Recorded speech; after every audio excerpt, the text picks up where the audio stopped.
Problem में जो string given है उसको आप इस तरीके से लिख लेंगे और अब इस स्ट्रिंग से हमें नंबर ऑफ स्टेट्स को फाइंड आउट करना है। आप नंबर ऑफ स्टेट्स को कैसे फाइंड आउट करोगे? सिंपल सा टेक्निक याद रखना है, स्टार्टिंग 1, इसके बाद में ईच एंड एवरी सिंबल को सेपरेट करने के लिए जस्ट आपको लाइन ड्रॉ करना है, नंबर ऑफ लाइंस को काउंट करना है। टोटल कितने लाइंस मैंने यहाँ पे ड्रॉ किए? 4 लाइंस। तो इसके डीएफए में hello everyone, welcome to our CSC academy YouTube channel. आज के इस लेक्चर में नेक्स्ट प्रॉब्लम के लिए हम डीएफए को डिजाइन करेंगे। प्रॉब्लम के लिए डीएफए कैसे डिजाइन किया जाता है इसके प्रोसीजर को मैं डिटेल में एक्सप्लेन करूंगा। लेक्चर को लास्ट तक देखना है। इस तरीके के लेटेस्ट अपडेट्स के लिए अगर आपने अभी तक चैनल को सब्सक्राइब नहीं किया तो आप चैनल को सब्सक्राइब कर सकते हैं। आप अपने बाकी फ्रेंड को शेयर भी कर सकते हैं। इस टाइप से प्रॉब्लम गिवन है, construct deterministic finite automata DFA to accept strings that always ends with 101 over alphabet 01। First problem को केयरफुली रीड करना है, इसके बाद में प्रॉब्लम से इंपॉर्टेंट पॉइंट को फाइंड आउट करना है। जैसे फर्स्ट पॉइंट, इस प्रॉब्लम के लिए हमें कौन से टाइप के ऑटोमेटा को डिजाइन करना है, तो प्रॉब्लम में मेंशन है हमें डीएफए डिजाइन करना है। ये फर्स्ट पॉइंट हो गया। सेकेंड पॉइंट, हमें प्रॉब्लम के कंडीशन को देखना है। इस प्रॉब्लम में हमें स्ट्रिंग के एंडिंग कंडीशन के लिए डीएफए डिजाइन करना है जो ऑलवेज 101 से एंड होना चाहिए। अब इस प्रॉब्लम को सिस्टमैटिक वे में हम सॉल्व करेंगे। तो फर्स्ट हमें अल्फाबेट डिफाइन करना है। प्रॉब्लम में अल्फाबेट गिवन है जिसमें 2 सिंबल है 0 1। इसके बाद में हमें इस प्रॉब्लम के लिए लैंग्वेज लिखना है और लैंग्वेज के लिए कंडीशन क्या है? String always and with 101। तो मैंने ये स्ट्रिंग ले लिया, ये 101 से एंड हो रहा है, 0 1 0 1। इसके भी एंडिंग में 101 है, स्टार्टिंग में 0 आ गया। इस तरीके से भी आप लिख सकते हैं 1 1 0 1 1 1 0 1 0 1 सो ऑन। स्ट्रिंग के एंडिंग में 101 होना चाहिए। स्टार्टिंग किसी भी सिंबल से हो सकता है। तो इस तरीके से हम लैंग्वेज की स्ट्रिंग को डिफाइन कर सकते हैं। लैंग्वेज में स्ट्रिंग का कलेक्शन होता है और स्ट्रिंग के लिए यहाँ पे कंडीशन है 101 से एंड होना चाहिए। ये 101 से एंड हो रहा है, ये भी 101 से एंड हो रहा है, ये भी स्ट्रिंग 101 से एंड हो रहा है, ये भी 101 से एंड हो रहा है। स्टार्टिंग में 01 का कोई भी कॉम्बिनेशन आ सकता है बट एंड 101 से ही होना चाहिए। इस लैंग्वेज के ऑल स्ट्रिंग को एक्सेप्ट करने के लिए अब हमें डीएफए को डिजाइन करना है। तो डीएफए को हम कैसे डिजाइन करेंगे?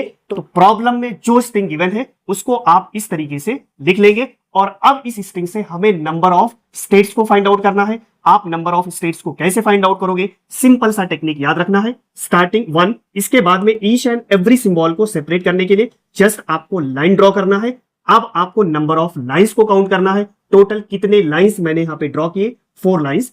तो इसके डीएफए में टोटल 4 स्टेट्स रिक्वायर्ड होगा। अब हमें डीएफए को डिजाइन करना है। तो डीएफए को डिजाइन करने के लिए आप ट्रांजिशन टेबल भी फाइंड आउट कर सकते हो, आप ट्रांजिशन डायग्राम भी फाइंड आउट कर सकते हो, बट इस टाइप के प्रॉब्लम के लिए ट्रांजिशन डायग्राम को फाइंड आउट करना इजी होता है। तो पहले हम ट्रांजिशन डायग्राम को फाइंड आउट करेंगे। First state, first symbol 1, next state, next symbol 0, next state, next symbol 1, 101 101। इस तरीके से आपको स्केलेटन डायग्राम ड्रॉ करना है। अब स्टेट को हम रीनेम करेंगे Q0, Q1, Q2 और Q3। Q0 initial state, last वाला जो स्टेट होगा वो फाइनल स्टेट होगा। फर्स्ट स्टेट इनिशियल होगा और लास्ट स्टेट फाइनल होगा, क्योंकि स्ट्रिंग एक्सेप्ट कब होगा? जब इंटायर सिंबल रीड हो जाएगा 101। डायग्राम को ड्रॉ करने के बाद में एंडिंग का कंडीशन है, तो स्टार्टिंग वाले स्टेट पे हमें रिमेनिंग सिंबल का सेल्फ लूप अप्लाई करना है। 1 के लिए ऑलरेडी ट्रांजिशन था तो रिमेनिंग 0 के लिए मैंने सेल्फ लूप अप्लाई कर दिया। डीएफए को डिजाइन करने के लिए ईच एंड एवरी स्टेट से एग्जैक्टली 1 ट्रांजिशन होना चाहिए for each input alphabet symbols. तो अब हमें रिमेनिंग स्टेट्स के लिए ट्रांजिशन को कंप्लीट करना है। तो Q0 के लिए कंप्लीट हो गया। अब हमें Q1 के लिए ट्रांजिशन को कंप्लीट करना है। Q1 से 0 का ऑलरेडी ट्रांजिशन है, 1 का हमें ट्रांजिशन कंप्लीट करना है। तो 1 के लिए फर्स्ट आप सेल्फ लूप को चेक करेंगे। सेल्फ लूप में 1 लिखना है। सेल्फ लूप को अप्लाई करने के बाद में हम चेक करेंगे क्या इस स्टेट से गिवन स्ट्रिंग हमको मिल रहा है 101। देखिए 101 से एंड हो रहा है तो ये हमारा फाइनल ट्रांजिशन हो जाएगा। और अगर हमको गिवन स्ट्रिंग नहीं मिलता तो हम Q0 पे ट्रांजिशन को अप्लाई करते। हमें फॉरवर्ड डायरेक्शन में नहीं जाना है, फर्स्ट हमें सेल्फ लूप चेक करना है। उसके बाद में प्रीवियस वाले स्टेट, इसके बाद में इस तरीके से स्टेट को हम चेक करते जाएंगे। नेक्स्ट, अब हमें Q2 स्टेट पे 0 के लिए ट्रांजिशन को कंप्लीट करना है, 1 के लिए ऑलरेडी ट्रांजिशन है, तो 0 के लिए फर्स्ट हमें सेल्फ लूप चेक करना है। अगर मैं 0 का सेल्फ लूप अप्लाई करता हूं तो हमें 0 1 मिलेगा, जबकि 1 0 1 मिलना चाहिए, तो सेल्फ लूप अप्लाई नहीं होगा, यहां पे कंडीशन फॉल्स हो गया। अब जब कंडीशन फॉल्स हो जाएगा तो जस्ट प्रीवियस वाले स्टेट पे आपको चेक करना है, Q0 पे नहीं चेक करना है, जस्ट इसके पहले वाली स्टेट पे आप चेक करोगे। 0 का अगर ट्रांजिशन मैं Q1 पे अप्लाई करता हूं तो 0 0 1, ये वैलिड स्ट्रिंग नहीं है क्योंकि 1 0 1 चाहिए, यहां पे भी कंडीशन फॉल्स हो गया। अब हमारे पास लास्ट ऑप्शन है, इसका ट्रांजिशन मैं यहां पे अप्लाई कर दूंगा 0 के लिए, इधर से 1 0 1 हमको मिल जाएगा। नेक्स्ट, अब हमें Q3 पे ट्रांजिशन को कंप्लीट करना है, तो Q3 पे 0 1 बोथ के लिए ट्रांजिशन कंप्लीट करना है। फर्स्ट 0 के लिए ट्रांजिशन को कंप्लीट करेंगे, अगर 0 के लिए सेल्फ लूप अप्लाई कर देता हूं तो ओनली 0 मिलेगा, ये कंडीशन फॉल्स हो गया। अगर 0 के लिए मैंने यहां पे ट्रांजिशन अप्लाई कर दिया तो अब हम चेक करेंगे, तो ये देखिए 1 0 1 यहां से एंडिंग हो जाएगा, क्योंकि 1 को ऑलरेडी यूज करके हम Q3 पे आ चुके हैं और ये 1 कंसीडर होगा। इसके बाद 0, जब इस स्टेट पे जाएंगे तो हमें फाइनल स्टेट Q3 पे मिलेगा, तो ये हो जाएगा 1 मींस 1 0 1। Q3 0 का ट्रांजिशन होगा वो Q2 पे अप्लाई करना पड़ेगा। नेक्स्ट, अब हमें Q3 1 के लिए ट्रांजिशन को कंप्लीट करना है, अगर मैं 1 का सेल्फ लूप अप्लाई करता हूं तो ओनली 1 मिलेगा, अगर इसका ट्रांजिशन Q2 पे अप्लाई करता हूं तो 1 1 मिलेगा, हमें एंडिंग में 1 0 1 चाहिए, तो अब हम Q1 पे अप्लाई करेंगे। 1 के लिए अगर मैं ट्रांजिशन यहां पे अप्लाई करता हूं तो 1 0 1 से एंड हो जाएगा। इस टाइप से आप इजिली ट्रांजिशन को फाइंड आउट कर सकते हैं। अब इस ट्रांजिशन डायग्राम का यूज करके हम ट्रांजिशन टेबल को भी फाइंड आउट कर सकते हैं। इस तरीके से transition table, state alphabet 0 1, total 4 states, Q0 Q1 Q2 Q3, Q0 initial state, Q3 final state.